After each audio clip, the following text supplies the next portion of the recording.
اس کو نام جنون کا دے لو۔ اس ناول کو تحریر کیا ہے آسیہ مرزا نے۔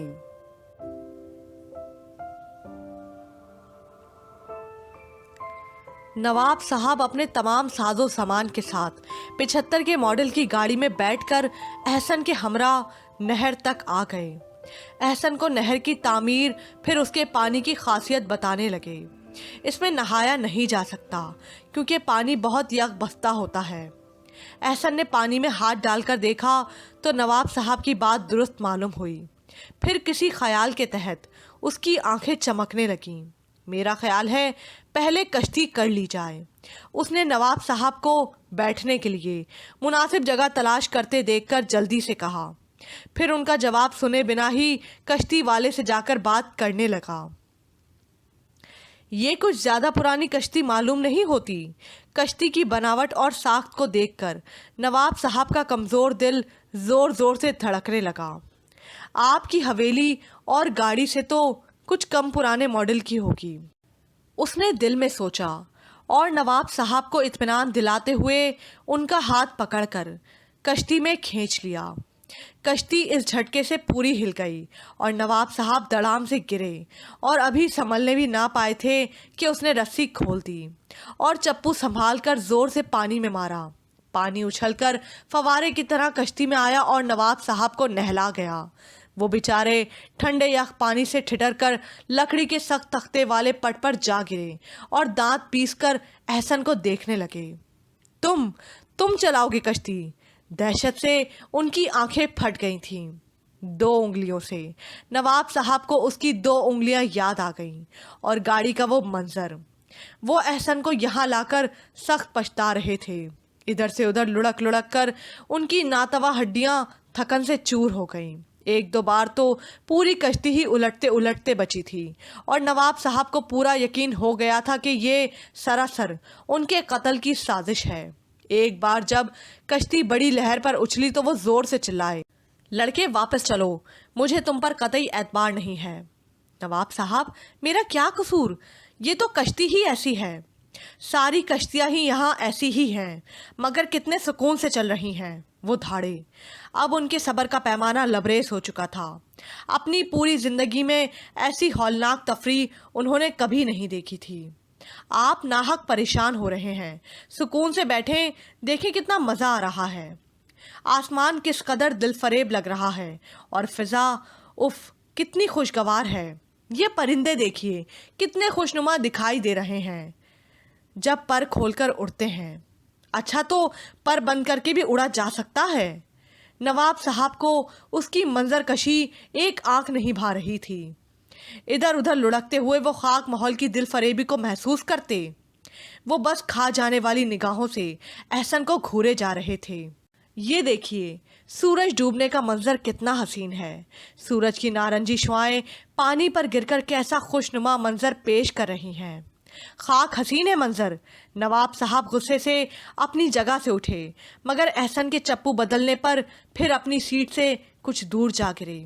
اب انہیں احسن تک پہنچنا ناممکن ہی لگ رہا تھا۔ وہ وہیں بیٹھے بیٹھے اس پر چلانے لگے، تم حد سے زیادہ نامعقول انسان ہو، سخت نالائق ہو، میں اب تمہیں 2 منٹ سے زیادہ برداشت نہیں کر سکتا۔ کشتی ایک طرف کو جھکی اور وہیں سے زور سے چپو پانی میں مارنے پر ٹھنڈا ٹھنڈا پانی نواب صاحب کی پشت کو سیاہ چن بنا گیا۔ ان کی چیخیں مزید تیز ہو گئیں۔ تم اس قابل نہیں ہو کہ تمہیں بیٹی دی جائے۔ ایسے نامعقول لڑکے کو میں اپنی دامادی کا شرف بخشوں؟ ناممکن، کبھی نہیں۔ ہر خطاب پر احسن کے دل میں پھلجھڑیاں چھوٹ رہی تھیں۔ وہ پرمسرت انداز میں مزید لپک کر کشتی کنارے کی طرف لانے لگا اور تابوت میں آخری کیل ٹھونک دی۔ کشتی سے اترتے ہوئے نواب صاحب کا پیر پھسلا۔ احسن نے صرف انگلی پیش کر دی، پھر سخت افسوس کے ساتھ نواب صاحب کو بچانے کے لیے لپکا، مگر نواب صاحب نے اس کا ہاتھ نفرت و غصے سے جھٹک دیا۔ واپسی بڑی دھماکہ خیز تھی۔ نواب صاحب بھیگے مرغ دکھائی دے رہے تھے۔ 2 ملازم انہیں اٹھا کر اندر لائے تھے اور کمرے کا ہیٹر کھول دیا۔ نواب صاحب بری طرح ہانپ رہے تھے۔ ان کے منہ سے ابھی تک احسن کے لیے نازیبا کلمات نکل رہے تھے جسے احسن تمغے کی طرح وصول کر کے مسرور ہو رہا تھا اور اپنے کمرے کی طرف بڑھا تھا کہ صداقت سے ٹکرا گیا۔ وہ کچھ بوکھلایا ہوا تھا۔ جناب عالی، بڑی گڑبڑ ہو گئی ہے۔ وہ نواب صاحب کی نیک پروین، میرا مطلب ہے ان کی صاحبزادی تشریف لا چکی ہیں۔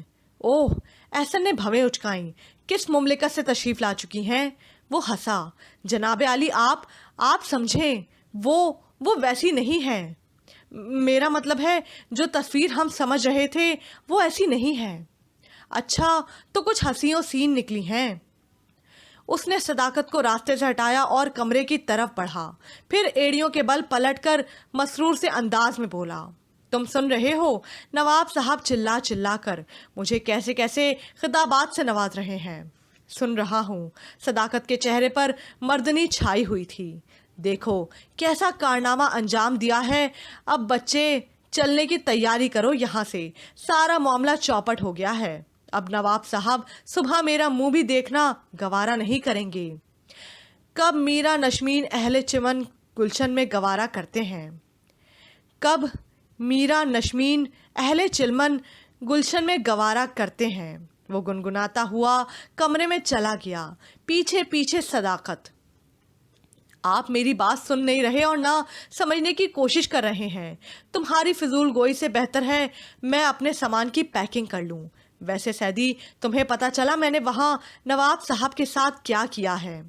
وہ چمکدار مسکراہٹ کے ساتھ صداقت کی طرف دیکھنے لگا۔ جی بالکل اندازہ ہے، نواب صاحب کی زبان سے نکلنے والے جملوں سے بھی اور جس تیور سے آپ گھر سے روانہ ہوئے تھے، میں نے تو نواب صاحب پر انا للہ پڑھ لیا تھا۔ یہ تو ان کی زندگی باقی تھی۔ وہ قہقہ لگا کر ہنس پڑا۔ انشا جی اٹھو، اب کوچ کرو۔ اس شہر میں جی کو لگانا کیا؟ وحشی کو سکو سے کیا مطلب، جوگی کا نگر میں ٹھکانا کیا؟ وہ بڑے بے سرے انداز میں سیٹی پر شوق دھن کے ساتھ گنگناتے ہوئے اپنے سامان کی پیکنگ کر رہا تھا۔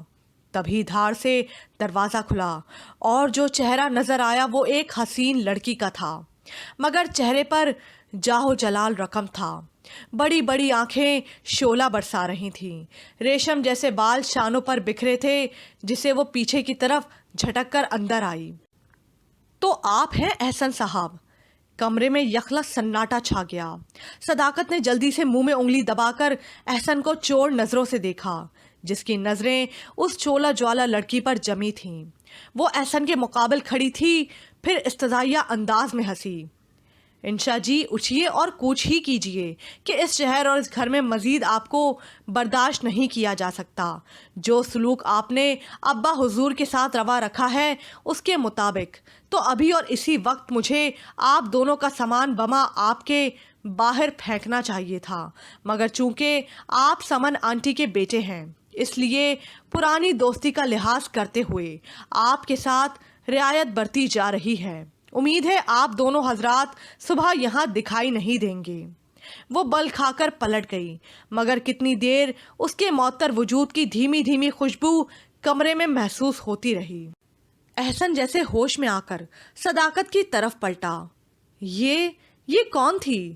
سیدی کہیں یہی تو؟ صداقت روکھا ہو گیا۔ اس نے مجرمانہ انداز میں سر جھکا لیا۔ جناب عالی، یہی تو بتانا چاہ رہا تھا آپ کو کہ نواب صاحب کی صاحبزادی یہی ہیں، لاہور میں میڈیکل کالج میں پڑھتی ہیں، اور دیکھیے میرا کیا قصور؟ وہ احسن کا ہاتھ وزنی چپلوں کی طرف بڑھتا دیکھ کر جان بچانے کو بھاگا، مگر ایک کمرے میں وہ کتنا بچ سکتا تھا؟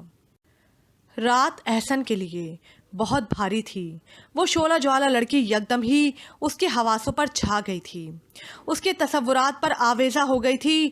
آج بے آرام گدا بھی اسے اپنا جہازی سائز بیڈ محسوس ہو رہا تھا۔ سیدی جو ہوا بہت برا ہوا، یہ لڑکی تو بہت چارمنگ ہے۔